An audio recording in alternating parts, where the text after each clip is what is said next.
The flight attendant had already dimmed the cabin lights when Major Riza Tarkani walked back through business class looking for someone who was not there. He had checked the manifest twice. The name he needed, the name that had been added to the passenger list 6 hours before departure by someone at the Pentagon who apparently did not believe in explanations, was listed simply as Dr. A. Ren, technical consultant, duty attached. No rank, no branch. No photograph in the briefing file he had received 40 minutes ago, and a burst transmission that had also told him, very clearly, that the situation at Whiteman Air Force Base was deteriorating in ways that could not be discussed over unsecured channels. Riza moved through business class without finding anyone who looked like what he needed. He kept walking. In row 12, in the middle seat between a sleeping salesman and a window that showed nothing but the black of 38,000 feet over the American Midwest, a woman in a gray fleece jacket was asleep with a paperback novel open face down on her lap. She had dark hair pulled back in the kind of careless bun that happens when someone is traveling for function, not appearance. She had a small scar on her left hand that ran from the base of her thumb to just below her wrist. She looked like she was in her mid-30s. She looked unremarkable. She looked nothing like someone who had accumulated more hours in a B-2 Spirit than anyone currently on active flight status in the United States Air Force. Riza stood in the aisle and looked at the seat number again, 12B. He looked at the woman. He looked at his phone where the manifest told him this was Dr. A. Ren. He crouched slightly, which was hard because Riza was 6'1" and the cabin was not designed for crouching, and said, in a voice calibrated carefully between quiet and firm, Dr. Ren. She opened her eyes immediately, not slowly the way people wake from deep sleep. Immediately, the way people wake when they have spent years in environments where the difference between slow and immediate mattered in ways that could not be undone. Major, she said, her voice was not confused. Her voice was the voice of someone who had been expecting this and had decided to get some sleep anyway because the opportunity might not come again. I need to speak with you, Riza said. I know, she said. Not here. She looked at the salesman on her left who was wearing noise-canceling headphones and had the specific slackness of someone too ambient deep into the Atlantic crossing of personal unconsciousness. She looked at the window. She looked back at Riza. There's a galley, she said. Yes. Give me 1 minute. He gave her 1 minute. He stood at the back of business class near the galley curtain and thought about the burst transmission and the photograph it had not included and the words it had used, which were, asset has direct experience, no current clearance. Situation requires judgment call at your discretion. Judgment call? Riza had been making judgment calls for 11 years in the Air Force, 6 of them as a mission planner and 5 as a senior technical advisor to the 509th Bomb Wing. He had made judgment calls in the Hindu Kush and in the South China Sea, and in a small room in Bahrain where the decision tree had 3 branches and all 3 of them ended somewhere uncomfortable. He was familiar with judgment calls.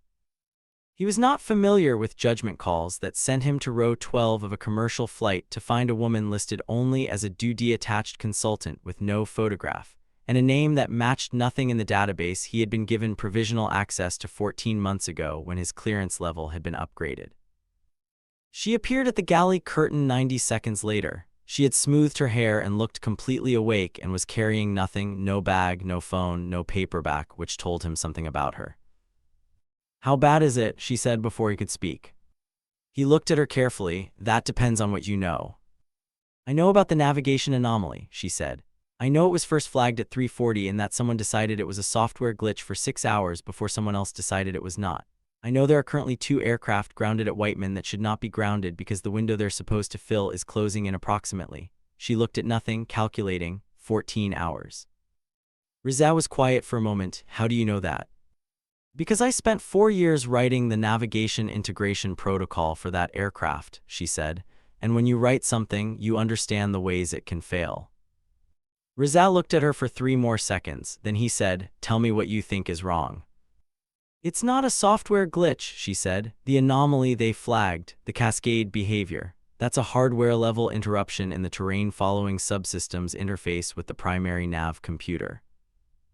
It presents as a software error because the diagnostic reads it as a handshake failure, but the handshake is failing because the physical connection, there's a connector assembly behind panel 17 on the port side avionics bay, is experiencing thermal contraction stress that only becomes meaningful at altitude. It would have passed every pre-flight check at ground temperature.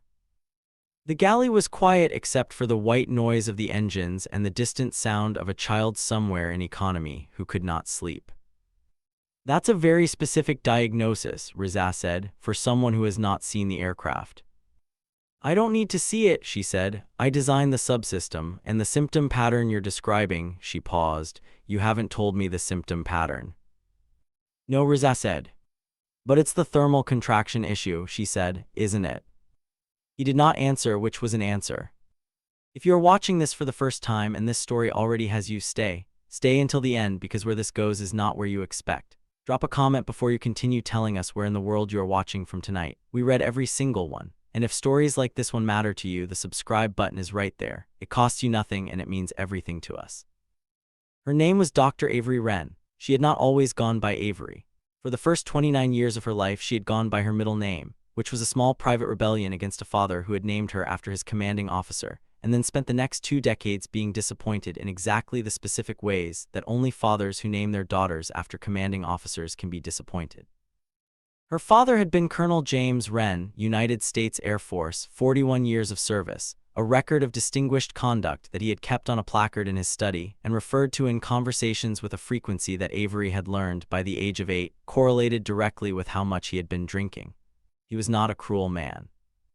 He was a man who had wanted a son and received a daughter, and had decided to solve this problem by treating the daughter as if the question of her gender were a minor administrative inconvenience that could be overcome with sufficient discipline. He had taught her to fly at 14. This was not unusual in the world they lived in, which was the flat institutional landscape of Air Force bases and their surrounding communities, where the children of officers learned to pilot small aircraft roughly the way other children learned to ride bicycles, as a rite of passage attached to parental expectation rather than personal desire. What was unusual was the way Avery had taken to it. Not with the careful, studied competence that her father had expected and would have approved of, but with something that looked from the outside like recklessness, and felt from the inside like the first time she had ever understood that her body and her mind were working together toward the same goal in the same moment. She was not reckless, she was fast. Those are different things, and most people who watched her fly at 14 did not understand the difference, including her father. She had gone to MIT at 17 on a scholarship her father had not helped her get, which he pointed out twice in the presence of other people and never acknowledged again. She had studied aerospace engineering with a focus on avionics systems integration. She had done her doctoral work at Stanford. She had been recruited by the Advanced Systems Division at Wright-Patterson during her postdoc, and she had spent 8 years there before a moment of institutional politics that she still thought about sometimes, not with anger, which had passed, but with the specific quiet attention of someone who is trying to understand something that does not yet fully make sense to her. The moment had been this. She had developed, along with a team of 6 other engineers and one very difficult physicist named Dr. Carl Marin, the terrain-following navigation integration protocol that was now standard on the B-2 Spirit. It was elegant work. It was work she was proud of in the way she was not proud of many things, which was quietly and without needing anyone else to confirm it. The team had been nominated for a Defense Advanced Research Projects Award. 5 names had appeared on the final citation. Hers was not one of them. Carl Marin had explained this to her in a hallway conversation that lasted 4 minutes and included the phrase attribution complexity twice. And she had looked at him for a long moment and then said, "I see," and gone back to her office and spent the next 3 hours writing the most thorough technical documentation of her specific contributions to the project that had ever been assembled. And then she had sent it to her division chief, and her division chief had sent it to legal. And legal had sent it back with a note that said the timeline for award attribution had passed. She had left Wright-Patterson 6 months later, not dramatically. She had simply found another position at a private defense contractor in Virginia, developing navigation systems for unmanned platforms, and she had given proper notice and been professionally gracious and taken nothing with her that was not hers, which meant she had taken 17 binders of personal notes and 1 photograph of her team that she kept in a drawer and did not display. Her clearance had lapsed when she moved to the contractor. That was procedural. You had to be actively embedded in a cleared program to maintain full top-secret SCI access, and her new work was at a lower classification level. She had known this going in and had accepted it as the cost of leaving, the way you accept any cost when you have decided that the thing you are leaving is no longer worth the price of staying. She had not expected 3 years later to be on a commercial flight and to have a major crouch in the aisle of row 12 looking for her in the way that people look for things they need urgently and are not entirely sure they are allowed to need. "Walk me through it," Riza said in the galley in the engine noise.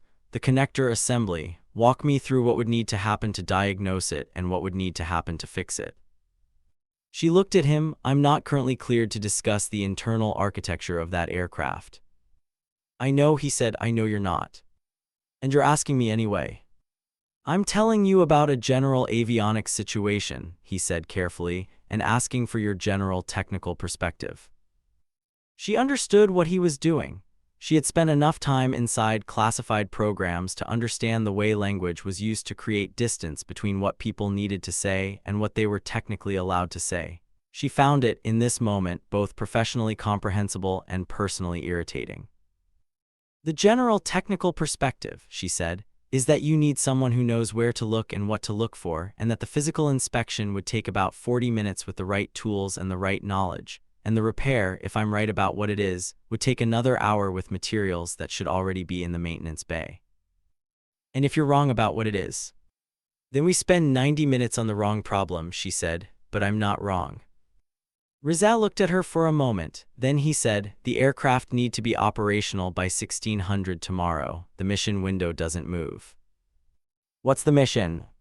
He did not answer. Of course, she said. I need to know, he said, and this was clearly difficult for him in some way she could read in the set of his jaw, whether you're willing to come to Whiteman and consult, informally, under an emergency technical advisory provision that I'm being told exists and that I haven't personally used before. How informal?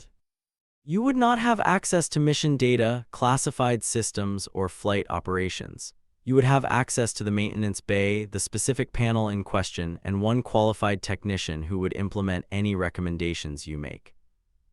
Who made this call, she said, at the Pentagon? I don't know, he said, and she believed him. Someone who knows my file, she said. Someone who knows the aircraft and knows who built what, he said. That's all I know. She looked at the galley wall. She looked at the small stainless steel surface where the flight attendants prepped meal trays, and she thought about the work she had done, the years of it, the specific joy of solving a problem that no one else had solved yet. And she thought about Carl Marin's hallway conversation and its 4 minutes of attribution complexity. And she thought about the aircraft, 2 of them, grounded, unable to fill a window that was closing in 14 hours.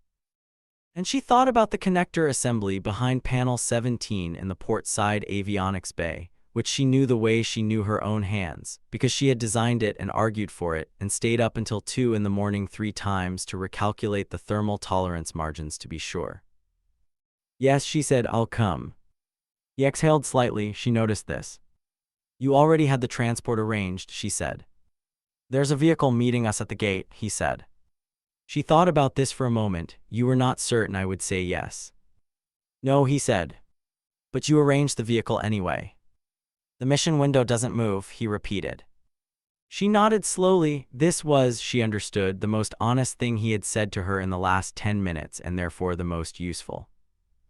Whiteman Air Force Base sat in the low, rolling geography of west-central Missouri like something the landscape had not been entirely consulted about before being installed. It was not an ugly base. It was an industrial one. The kind of place where purpose was so dominant that aesthetic had simply stopped raising the question. The flight line was long and carefully maintained, and under ordinary conditions, the 2 B-2 Spirits that lived in their custom humidity-controlled hangars were available to anyone cleared to be near them, which was a list both shorter and more carefully managed than most people outside the base community understood. Under the current conditions, the aircraft were not being made available to anyone. Under the current conditions, a perimeter had been established around Hangar 3 that was being maintained by 4 security personnel who had been briefed to the level of significant technical issue, and not one word further. The vehicle from the airport was a government Suburban, driven by a sergeant named Ochoa who said nothing beyond, "Ma'am," when he opened the door and "ma'am" again when they arrived at the base gate. Reza sat in the front and spoke quietly on a phone for most of the drive, and Avery sat in the back and watched Missouri go from nighttime highway to base infrastructure through the window, and thought about connector assemblies. She thought specifically about the reason she had made the choice she had made in the design of that assembly, the decision to use a compression fit collar rather than a threaded retention mechanism, which had been a 7-hour argument with an engineer named Dave Pollock who was not a bad engineer, and who was also not entirely wrong. The compression fit was more elegant and required fewer moving parts and eliminated 3 potential failure modes that the threaded mechanism introduced. It was also, as Dave Pollock had correctly noted, slightly more susceptible to thermal variance at specific temperature gradients that the aircraft would theoretically encounter at high altitude. Theoretically, Avery had run the thermal models herself. She had run them at sea level temperature, at cruise altitude, at maximum operational altitude, and at the specific temperature gradients that real flight profiles generated as opposed to the simplified models that the standard thermal analysis used. She had been satisfied that the margins were sufficient. She now allowed herself to consider in the quiet back seat of the Suburban, somewhat confident in a way that perhaps did not fully account for the specific wear patterns that appeared over years of operational use rather than in the initial models. She was not certain she had been wrong. She was certain she had to look at the connector before she could know either way. The gate guard at Whiteman checked Rizaz's credentials, and then looked at the paperwork he produced for Avery for a full 30 seconds longer than military gate guards usually spend on anything, and then made a phone call, and then looked at Avery, and then made another phone call, and then waved them through with the specific expression of someone who has been told to let something pass, and has not yet decided how they feel about that. Hangar 3 was lit with the full working-level illumination that meant people were already inside, and had been for some time. There were 4 aircraft technicians visible from the entrance, plus a senior non-commissioned officer named Master Sergeant Dale Bowen, who was approximately 50 years old and built like the kind of person who had spent 40 of those years being physically useful, and who looked at Avery with an expression that was professional and guarded and not hostile, but also very clearly not welcoming. Standing slightly apart from Bowen, near a workbench covered in diagnostic printouts, was a lieutenant colonel named Patricia Holt, who had the bearing and the specific quality of stillness that Avery associated with people who had already made up their minds about something and were waiting for the world to catch up. Major Tarkani, Holt said, not looking at Rizaz as she said it because she was looking at Avery. Colonel Holt, Rizaz said, this is Dr. Wren, the duty technical consultant I mentioned. Dr. Wren, Holt said, and there was a quality in the way she said it, not rude, not hostile, but with a carefully applied blankness, that communicated clearly that Holt had opinions about this situation and was choosing, for now, to not voice them. Colonel Avery said, I've been briefed on the advisory provision, Holt said, and I want to be clear about something before we go further. The aircraft in this hangar are under my operational authority. The maintenance protocols for these aircraft are established, documented, and followed. If I determine at any point that this consultation is moving outside the parameters I've been given, I will end it. Is that understood? Completely, Avery said. Good, Holt looked at Rizaz. I'll want this documented. Every recommendation, every finding, every action taken. Of course, Rizaz said. Holt looked back at Avery. Walk me through what you think you're looking at. Avery walked her through it. She was precise and she was clear, and she used language that was both technically accurate and understandable to someone with Holt's background, which was operational rather than engineering. She explained the thermal contraction hypothesis.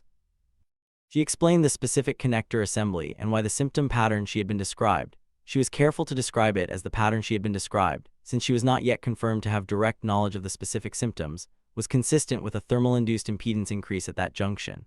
She explained what the diagnostic would need to find and what a visual inspection would show if her hypothesis was correct. Holt listened without interrupting. This was not, Avery understood, because Holt had no questions. Holt was a person with a great many questions. She was choosing to accumulate them before asking any of them. When Avery finished, Holt was quiet for a moment, and then she said, "You designed this subsystem."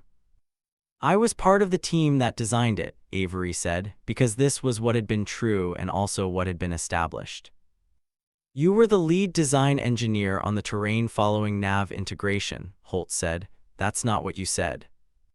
Avery looked at her. "That's correct. Why did you say part of the team?" It was a direct question, and it was not asked with hostility but with something that Avery could not quite read, an attention that felt almost forensic. "Because attribution of complex engineering work is complicated," Avery said, and she heard the echo of Carl Marin's hallway and hated it. Holt looked at her for another moment and then looked at Master Sergeant Bowen. "Dale, let's get panel 17 open." Bowen moved. He moved the way experienced technicians move, which is without apparent urgency but with a specific efficiency that covered distance quickly. Two of the other technicians followed him. Avery followed Bowen. She was aware of Rizab behind her and Holt slightly to the side, watching. The aircraft specifically, the one designated Spirit One for the purposes of what Avery had been told, which was not much, was enormous in the close space of the hangar in the way that aircraft this shape were always enormous. The smooth curve of the flying wing so different from the visible architecture of conventional aircraft that it looked less like a machine than like a decision someone had made about what the sky should be allowed to contain. Avery had worked with this aircraft for 4 years. She had been inside maintenance bays with it more times than she could count. She knew its surfaces the way you know the surfaces of things you have spent years trying to understand from the inside. Panel 17 was on the port side, low on the avionics bay access, and Bowen had it open in under 3 minutes with the smooth familiarity of someone who had done this hundreds of times. He stepped back. He looked at Avery with an expression that was still guarded, still professional, but had acquired a slight quality of waiting, not yet interest, but the antechamber of it. Avery crouched. She looked at the connector assembly. She looked for a long time. She did not touch anything. "Flashlight," she said. Bowen handed her one without comment. She examined the connector collar under the light. She examined the seating of the connector against its housing.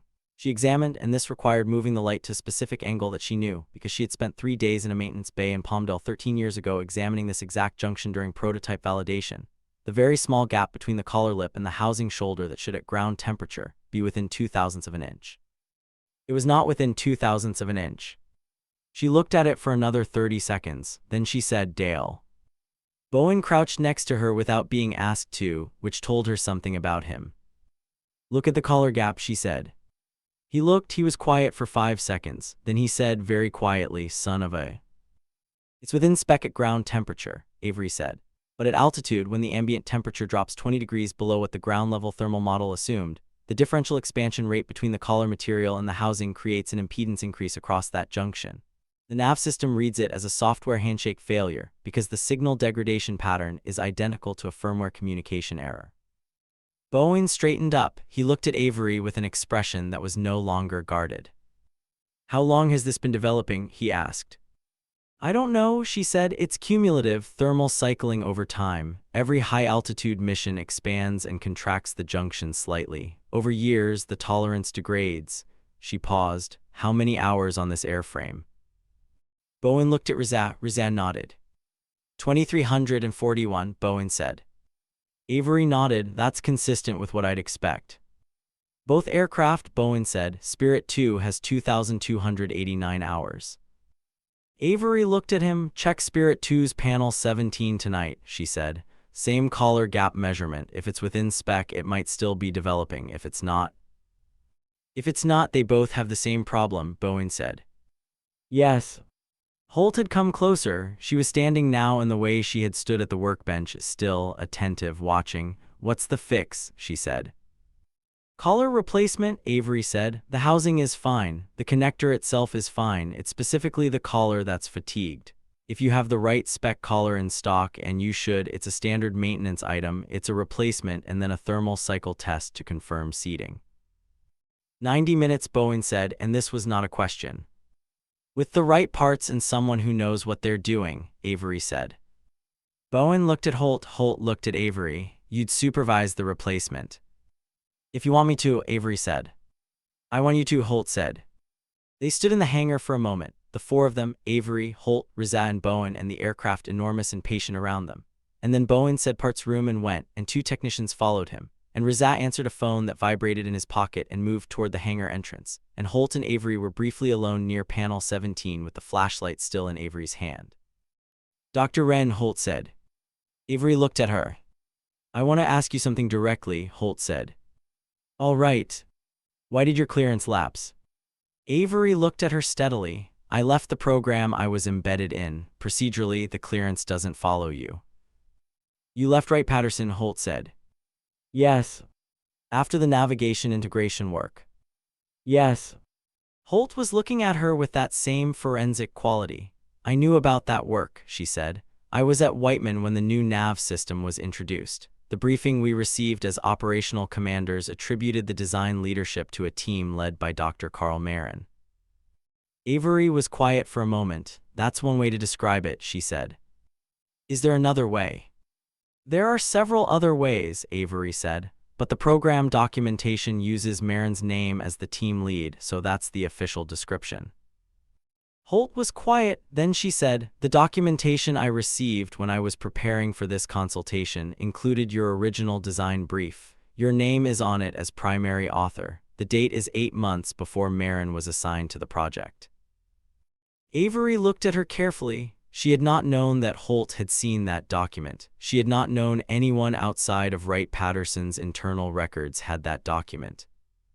"Someone sent you that," Avery said. "The same person who arranged for your name to be on the flight manifest tonight," Holt said. "I don't know who that is." "Neither do I," Avery said, and this was true. Holt nodded once. "All right," she said, and something in her expression had shifted in a way that Avery could not precisely name but could read, something that was not yet resolution but had moved past certain kinds of doubt. "Let's get the collar replacement done." The collar replacement took 87 minutes, not 90. Avery crouched at panel 17 for most of it, watching Bowen work, answering questions when Bowen asked them, which he did with the specific practical brevity of someone who did not waste words when there was work happening. He was precise. He was thorough. At one point, he stopped and asked her a question about the collar torque specification that was not in the standard maintenance documentation but was in the original design brief, and she answered it without hesitation, and he absorbed the answer and applied it and did not comment. But there was something in the quality of his attention after that question that had changed. At 3:14, Bowen seated the new collar and ran the initial diagnostic check. At 3:17, the terrain-following subsystem nav interface returned a clean handshake for the first time in 26 hours. Bowen sat back on his heels and looked at the panel and then looked at Avery and said, "Huh." This was, Avery understood, approximately the warmest professional endorsement available from Master Sergeant Dale Bowen. "Spirit 2, she said. "Already on it," he said, and stood and gestured to 2 of his technicians and moved. Rizat had come back inside at some point during the repair and had been standing near the hangar entrance with a contained energy that Avery associated with people who are managing urgency rather than expressing it. He came over now. He looked at the diagnostic reading on the display that the technician had left up. "That's the fix," he said. "That's the fix," she confirmed. "Spirit 2 needs to be checked. Bowen's doing it now." He exhaled. This was the second time she had seen him exhale with something other than professional composure, and both times it had been quieter than she expected from someone with his bearing. She found this interesting in a way she didn't entirely examine. "The window is at 1600, he said. "Both aircraft need to be certified by 1400 to meet the pre-mission protocol." "How long is Spirit 2's certification process?" she asked. "If the repair is as clean as this one and if the thermal cycle test confirms, 4 hours post-repair. So you need Bowen's diagnosis in the next 20 minutes and the repair complete by 1000. "Yes." "Then let Bowen work," she said. He looked at her. "You're very calm for someone who flew across the country tonight to look at a connector." "I was asleep on a plane," she said. "You interrupted my sleep. The calm is unearned." He almost smiled. It was a small thing, a slight shift at the corner of his mouth, but she caught it. Spirit 2 had the same problem. The collar gap was nearly identical, which meant the thermal fatigue had developed in parallel across both airframes, which made sense given that they had similar operational histories and had been maintained on the same schedule.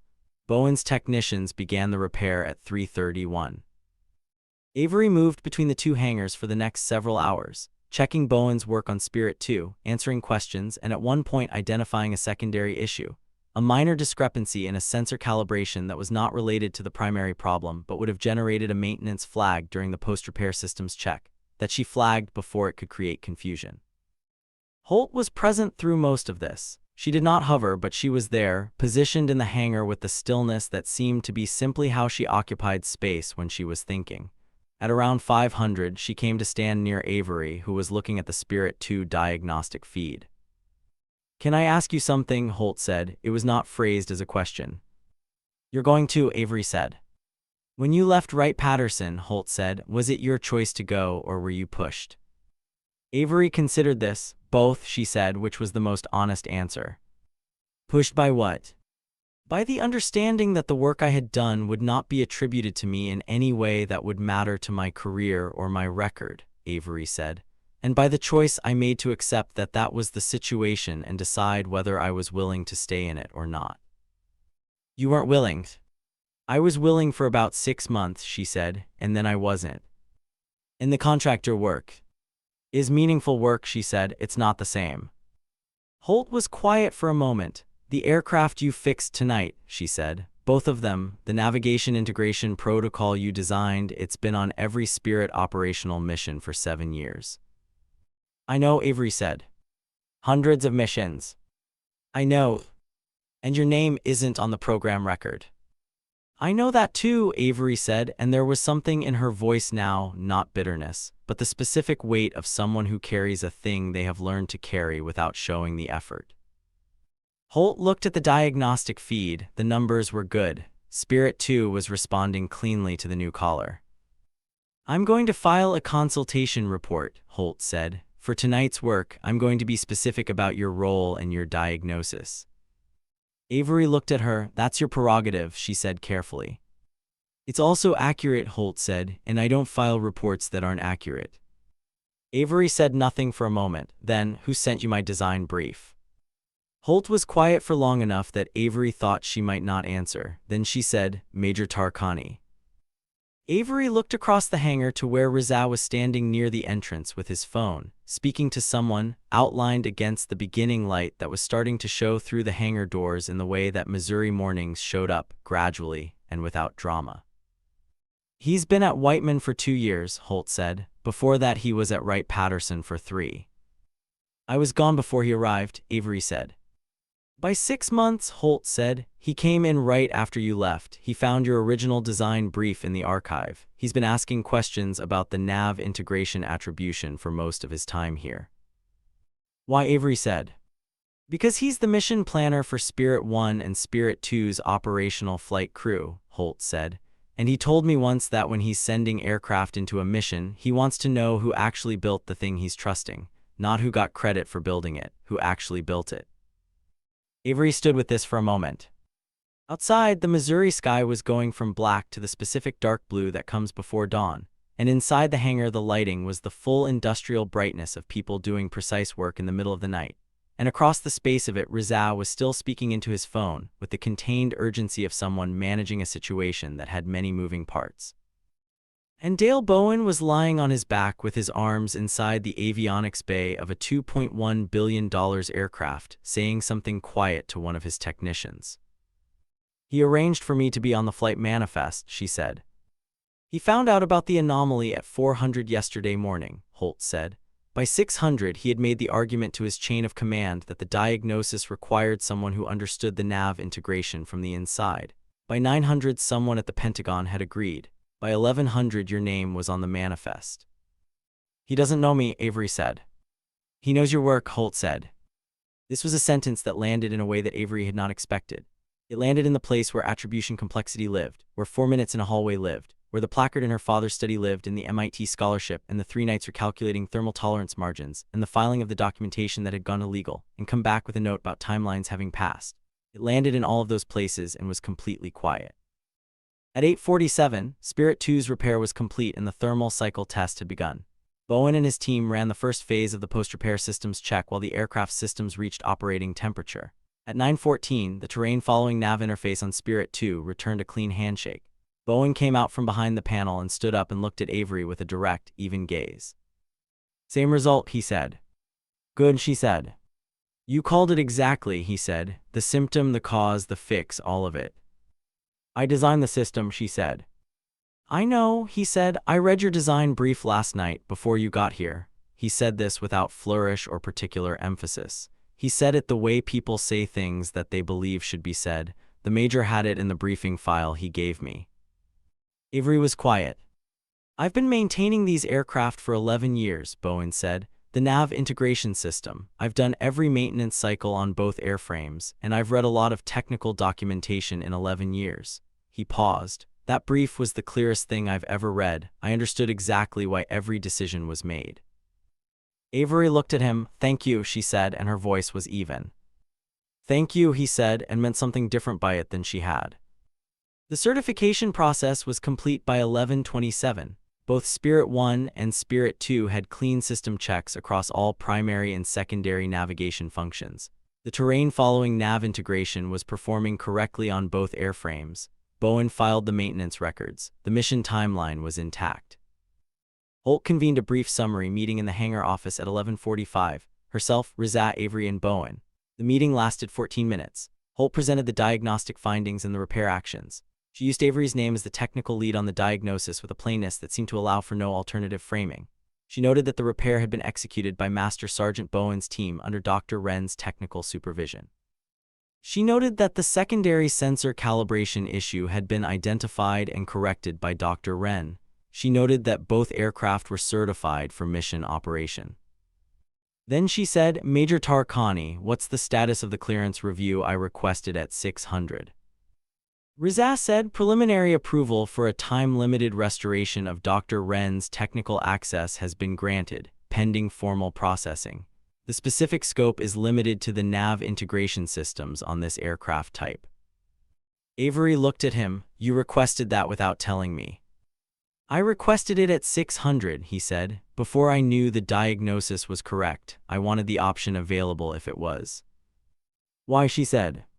He looked at her steadily. "Because if you were right about the diagnosis, you'd need to be part of the documentation, and you can't be part of the documentation without cleared access." This was logical. It was also not the whole answer, and she knew it, and she thought he knew she knew it. "The documentation will go into the maintenance record for both airframes," Holt said. "It will also go into a broader technical review I'm initiating of the nav integration system across all Spirit airframes currently in service. There are 4 other aircraft that have comparable operational hours and may have developing collar fatigue." "All 4 should be checked," Avery said. "I know," Holt said. "You'll be listed as the technical consultant on the review." Avery considered this. "The review will have access to the original design documentation." "Yes." "That documentation has my name as primary author." "Yes," Holt said, "it does." The 1600 window launched on time. Avery was not on the flight line when it happened. She was in a temporary office in the administrative building, working through the technical review documentation with a young captain named Flores who was methodical and earnest, and who had clearly been briefed to be helpful without asking questions about why Dr. Wren was here or what her precise status was. But she heard the engines. The sound of a B-2 at takeoff is unlike other aircraft. It is not the aggressive roar of a fighter or the comfortable drone of a transport. It is something deeper and more deliberate, a sound that carries the specific weight of what the aircraft is and what it was designed to do, and even through the walls of the administrative building it was present and unmistakable. She stopped what she was doing when she heard it. Flores stopped as well, looking up from the documents he was organizing, and for a moment neither of them said anything, and then the sound changed as the aircraft climbed and banked and became smaller and then was gone, and Flores looked back at the documents, and Avery looked back at the documents, and the morning continued. Rizat came to the office at 16:35. He knocked, which was not necessary since the door was open, but he knocked. "They're in the air," he said. "I heard," she said. He came inside and sat in the chair across the desk from her, not in the formal military way, but in the way of someone who has been awake for most of the last 32 hours and is simply placing himself in a chair because a chair is there. "I owe you an explanation," he said. "You owe me several," she said. He looked at her steadily. She had noticed through the night, a quality of direct attention that was unusual, not aggressive, not performed, but genuinely steady, as if he had decided to look at whatever he was looking at and see it as clearly as he could. "I was at Wright-Patterson," he said. "I know you were gone before I got there, but I came in right after the B-2 nav integration work had concluded, and I was doing mission planning, and I went into the archive because I needed the technical background for the system I was planning missions around, and I found the design brief." He paused, "with your name on it, and then I looked at the award citation and the program documentation and the official record, and your name wasn't there." "That's correct," she said. "I asked Marin about it," he said. Avery looked at him. "You asked Marin directly." "I was a relatively new major who had been reading technical documents for a week and had noticed something that seemed important," he said. "So yes, I asked him directly. I was possibly not very diplomatic about it." She almost asked what Marin had said and then did not because she thought she could guess, and because hearing it confirmed was not something she needed. "He told me the attribution was accurately reflected in the program documentation," Rizat said. and that the original design brief represented only one stage of a much longer process and that the final integrated system was a team achievement. He's not entirely wrong, Avery said. Engineering at that scale is a team process. But the original insight, Reza said, the specific solution, the design brief that described exactly why the thermal tolerance margins needed to be recalculated and exactly how to do it, that was yours. Yes, she said, quiet and even. And then you left, he said. And then I left. And for 7 years the aircraft that uses your design has been flying missions, and the program record says Carl Marin led the integration. That's accurate, she said. It's technically accurate, he said, and substantively incomplete.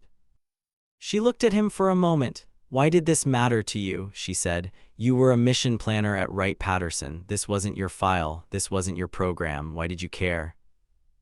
He was quiet for a moment. Then he said, my sister is an engineer, mechanical. She was working at a defense contractor in Islamabad. She designed a component for a satellite communication system, a heat management assembly, and the project lead filed it under the team submission, and she got a line credit in the documentation. 1 line for 3 years of work. Avery was very still. She left the contractor 6 months later, he said. She's teaching at a university now. She's very good at it. But I think about that component. I think about it being up there doing the thing she designed it to do and her name not being anywhere on the record.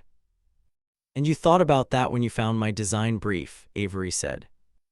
I thought about it for 3 years, he said. And then when the anomaly flagged and I needed someone who understood the nav integration from the inside, I thought about it again. The office was quiet. In the hallway outside, Flores was talking to someone, his voice a low professional murmur. Through the window, the flight line was visible in the afternoon light of Missouri summer, the concrete pale and hot and precise. The clearance restoration, she said, the technical review, this is going to generate a formal record with my name on it. Yes, he said. That wasn't entirely about the mission, she said. He looked at her. The mission was real, he said. The window was real. The aircraft needed to be fixed and I needed someone who could fix them, and you were the right person. All of that was completely true. And the clearance restoration, the technical review. Also completely true, he said, and also, he paused, an opportunity. She thought about this. She thought about the design brief, her name as primary author, filed in the archive at Wright-Patterson and sitting there for 7 years while the aircraft flew missions. She thought about the certificate in her father's study, the record of distinguished conduct, and the specific way he had looked at it when he thought she was not watching, which was different from the way he looked at it when she was not pride, or not only pride, but something more complicated, a relationship with legacy that she had not yet fully understood. I have a question for you, she said. All right. Do you fly? He looked slightly surprised. I'm not rated on this aircraft type, he said. I have a fixed-wing civilian license and I've logged time in trainer aircraft. Why? Because when I was in the maintenance bay tonight, she said, and you were standing at the hangar entrance, you weren't watching the diagnostic screen, you were looking at the aircraft. He was quiet. You looked at it the way people look at things they want to understand from the inside, she said, not the way mission planners usually look at aircraft. He was quiet for another moment. Then, when I was 8 years old, my uncle took me to an air show in Karachi. There was a demonstration flight, a training aircraft, nothing special, but the way it moved. He paused. I have been in and around this work for 15 years and I still look at aircraft that way. I was 14 when my father first let me fly, she said. I was not supposed to enjoy it the way I did. Why not? Because enjoying it too much meant I might want it, she said. And wanting it meant dealing with the particular complications of being who I am in the contexts I was in. Did you pursue a pilot license? He asked. I have a license, she said. I have several hundred hours of general aviation time. I don't fly the aircraft I helped design. Is that by choice? He asked. She looked at him. Not entirely, she said. There was a quality to this conversation that she had not expected when she had seen him crouching in the aisle of row 12 looking for someone he needed. It was the quality of honesty arriving through practical necessity, not performed, not strategic, but simply what happened when two people had been awake for a long time solving a problem together, and the problem was solved and they were left in the quiet of the aftermath. The technical review, she said, how long will it take? 6 to 8 weeks, he said. The other 4 airframes need to be inspected. If they have the same developing fatigue, the repair protocol needs to be standardized and documented. I'm a contractor in Virginia, she said. The review would be structured as a formal technical consulting engagement, he said, with appropriate compensation and a proper clearance reinstatement, not an emergency advisory provision. You have all of this already arranged, she said, and it was not quite an accusation, but it had edges. I have the request prepared, he said carefully. I need Colonel Holt's signature and 3 approvals at the command level. None of them are guaranteed. But you think they're likely? Given that this morning's repair saved a 16-hour mission window that cannot be rescheduled, he said, I think the argument is strong. She looked out the window at the flight line. Somewhere above Missouri, 2 aircraft with her design in their navigation systems were executing a mission that she did not have access to know about. She thought about this. She thought about the collar she had designed and the thermal margins she had recalculated, and the 3 mornings at 2 a.m. doing the work that the formal record had never quite named. If Holt's report is specific, she said, and the technical review documentation is specific, they will be, he said. Then the attribution question, she said, for the nav integration design becomes part of the formal record. It will have been part of the formal record since the design brief with your name on it was filed in the archive, he said. What this does is make it visible. She thought about the difference between existing and being visible. She had thought about this before in various forms, and she thought about it now in a specific way that was connected to what he had said about his sister, whose heat management assembly was in orbit above the Earth doing the thing she had designed it to do with her name as a single line in a team document. The people who make the decisions about attribution at Wright-Patterson, she said, are not going to welcome this. No, he said. Marin specifically. Specifically Marin, yes, he was not evasive about this. There will be pushback, probably professional pushback, probably a period of some discomfort. For you as well, she said. I've been asking questions about this for 3 years, he said. The discomfort is not new. She looked at him carefully. He had a scar on his jaw, she noticed, just below the left ear, small and old, the kind of thing that has been so long present it is barely visible. He looked tired in the specific way of someone at the end of a long period of sustained effort, not defeated tired, but resolved tired, the kind that comes after something important has been done rather than before something important needs to be done. Why tonight, she said. You've had this prepared for 3 years. Why is this the night? Because tonight was real, he said. The problem was real. The aircraft were grounded. The mission window was real. There was no version of tonight where the argument for bringing you in was anything other than purely operational. She understood this. The situation had been what it needed to be to make the case unarguable. The mission need had been genuine and the argument had been clean, and in the aftermath of the mission need being met, the formal record had to reflect what had actually happened. That's careful, she said. I've had 3 years to think about it, he said. The afternoon moved. Captain Flores brought coffee that nobody had asked for and left it on the desk without comment. Rizaz's phone vibrated twice and he checked it and set it face down. Somewhere on the base, Bowen's team was running the final post-certification checks on Spirit 2's secondary systems. Somewhere above Missouri, the aircraft were flying. There's a person watching this right now. Maybe you're that person who knows what it feels like to do real work and have the record not reflect it. To be in a room where the credit belongs somewhere other than where the achievement came from. This story is for you, and if you have been here since the beginning, thank you. Comment below your name, your city, your country means more to us than the subscribe count. Both matter, both are real, but the person behind the comment is what we think about. Holt's report was filed at 1800. Avery read it in the temporary office before she left the base. It was thorough and it was specific, and it used her name 17 times, which she counted not because she needed to count it, but because she found herself doing it and decided to let herself do it. The diagnostic finding was described in full.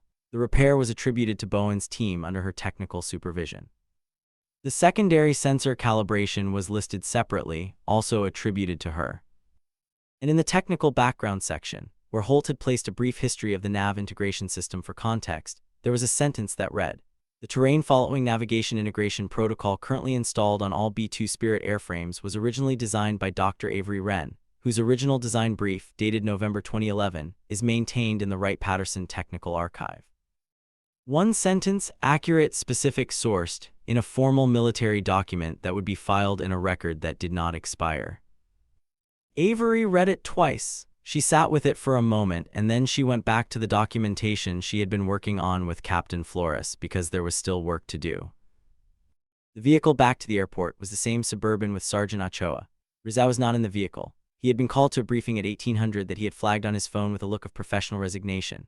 He had said goodbye in the hallway outside the temporary office with a handshake that lasted approximately 1 beat longer than a purely formal handshake, and a look that was direct and steady, and he had said, "The formal consulting proposal will go through the proper channel.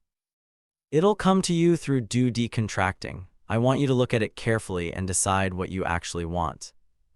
"What I actually want," she repeated. "Not what you think you should want," he said. "Not what would be strategically correct, what you actually want." She had looked at him for a moment. That's a strange thing for a military officer to say. "I've been told I'm strange," he said. She had not laughed, but something in her expression had shifted in a small way, and he had seen it, and then his phone had gone off again and he had to go.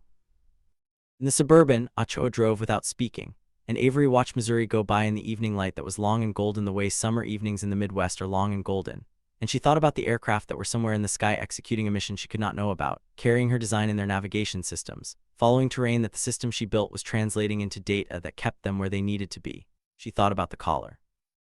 She thought about the thermal tolerance margins. She thought about 3 nights at 2 in the morning and the specific satisfaction of arriving at a number that was right, not close to right, not right with an acceptable deviation, but right. She thought about her father's study and the record of distinguished conduct on the placard, and the way he had looked at it when he thought she was not watching. She thought about what a record actually was, not the placard, not the official document, not the formal attribution, but the actual thing, the work itself, the collar doing its job in the avionics bay at 38,000 feet, the interface handshaking cleanly, the aircraft exactly where it was supposed to be. At the airport, she had 2 hours before her flight. She sat in a terminal seat near her gate and opened the paperback that she had left face down in row 12 of the inbound flight, and she read, and the terminal moved around her with the particular sustained noise of people going places, and she was calm in the specific way of someone who has done what needed to be done and is allowing themselves the quiet of the aftermath. She did not read about the formal consulting proposal when it came 2 weeks later in a standard due decontracting document. She read it on a Tuesday afternoon in her Virginia apartment, carefully, the way she read things that mattered. It was specific. The scope was exactly what Rizal had described: the B-2 Nav Integration Technical Review, 6 to 8 weeks, all 4 remaining airframes with clearance reinstatement at the appropriate level. The compensation was correct. The attribution framework in the statement of work used her name accurately. She read it twice and then she set it on the kitchen table and made coffee and thought about what she actually wanted. She thought about the contractor work in Virginia and the unmanned platform navigation systems she had been developing for the last 3 years, which were genuinely interesting work that she was good at and that had a clear record that was clearly hers. She thought about what it would mean to go back, not to Wright-Patterson, not to the specific context that had produced the hallway conversation and its 4 minutes of attribution complexity, but to the aircraft, to the program, to the work that had her design at the center of it and her name, now, in the documentation. She thought about Bowen looking at the connector collar and saying "huh" in the way that meant something. She thought about Rizal's sister teaching at a university in Islamabad, her heat management assembly in orbit. She thought about the 17 times her name appeared in Holt's report. She signed the consulting proposal on Thursday and sent it back through the proper channel. The first inspection trip was to Barksdale Air Force Base, Louisiana in September. The airframe there, Spirit 5, had 1,847 operational hours, and the collar gap at panel 17 was within spec but at the lower edge of the tolerance band, which meant the fatigue was developing and would have manifested within another 300 to 400 operational hours. Bowen was not at Barksdale. The maintenance team there was led by a technical sergeant named Reyes who had not been briefed on the backstory of the technical review and approached Avery with the polite professional wariness that she had learned to expect from maintenance NCOs who are asked to accept the supervision of a civilian consultant they have never met. Reyes had a direct question style that she appreciated. He asked her within the first 30 minutes how she knew what she was looking for, and she explained the design background, and he was quiet for a moment and then said, "The original design brief, you're that Dr. Wren." "I didn't know I was that Dr. Wren," she said.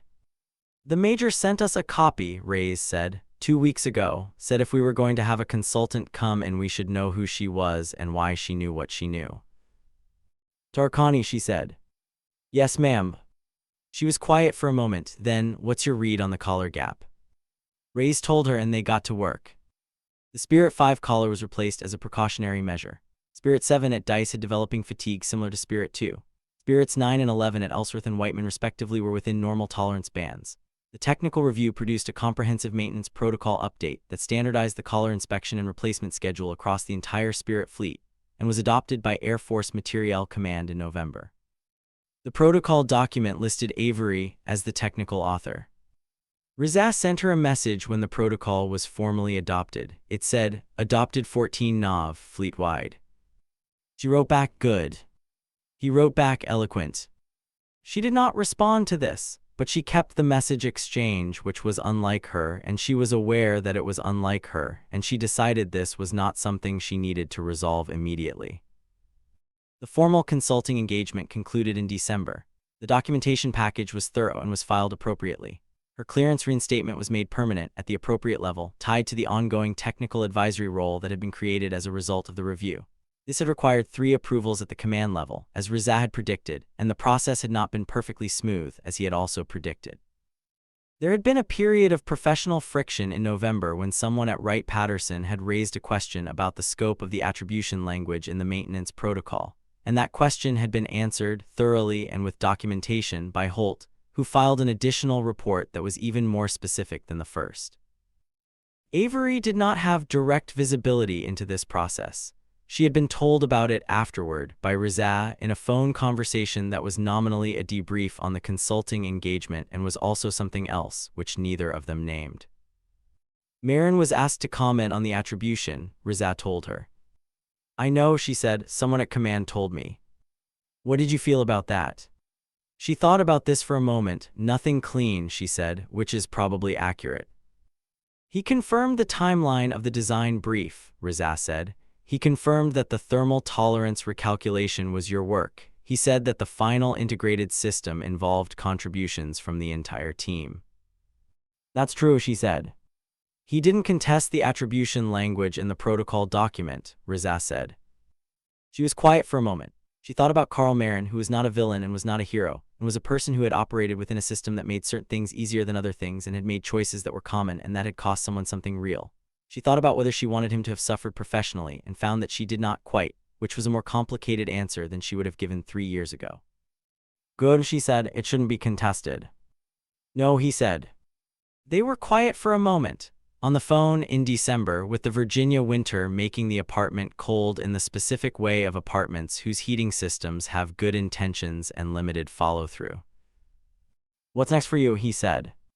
"I've been offered a position," she said, "leading a new integration program, full-time, government side." "Where?" "Wright-Patterson," she said.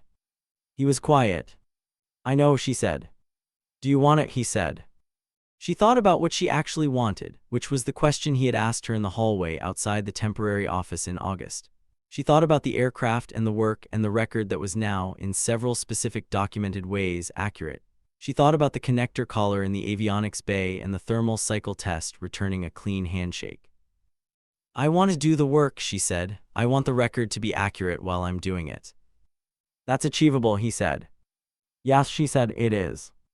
She took the position. She arrived at Wright-Patterson in February. Her office was not large and its window looked out at a parking structure rather than the flight line, which was standard for engineering staff who were not operational.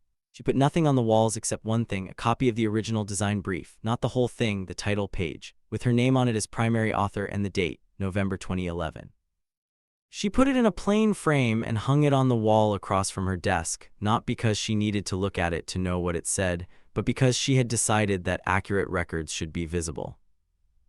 Bowen called her in March. She had not spoken to him since August, and the call was professional. He had a question about the collar inspection protocol for Spirit 1, which was due for a scheduled maintenance cycle, and the protocol document had a specification that he wanted to confirm.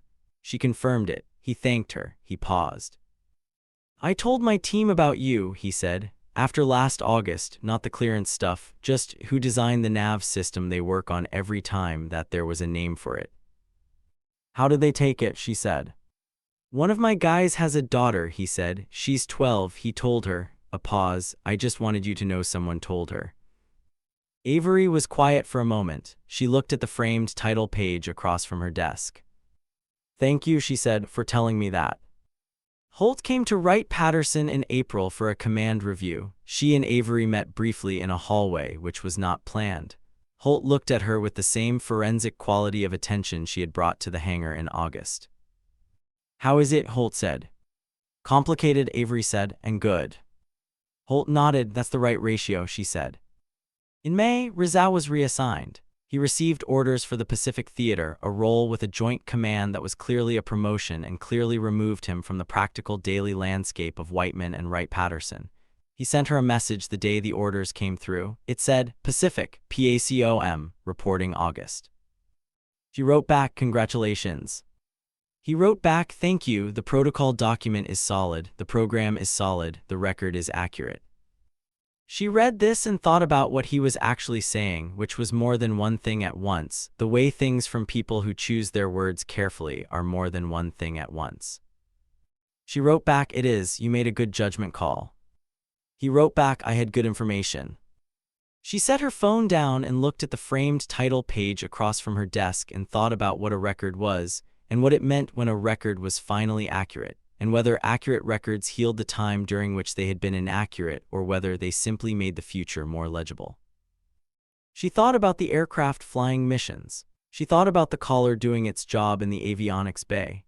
She thought about her father's placard in his study and his relationship with legacy, which she had spent a long time not understanding and was beginning to understand in ways she had not expected and from directions she had not anticipated. She thought about Rizal's sister, teaching at a university in Islamabad, her heat management assembly in orbit.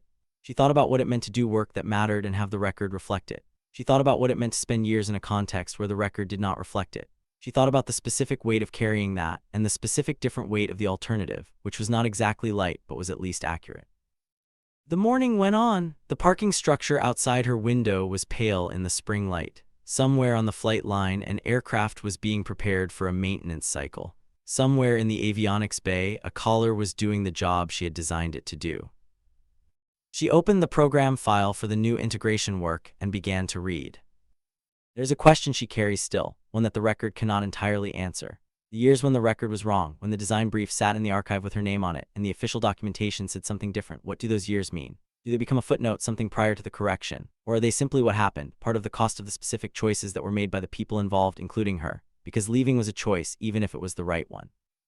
She does not have a clean answer to this. She has thought it through to the point where she understands its shape, which is not the same as resolving it. Some things are not resolvable. Some costs do not disappear when the account is corrected. Some years are simply what they were.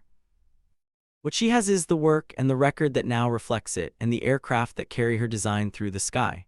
What she has is a framed title page on a wall and a maintenance protocol that bears her name as author and is followed by technicians on 5 airframes.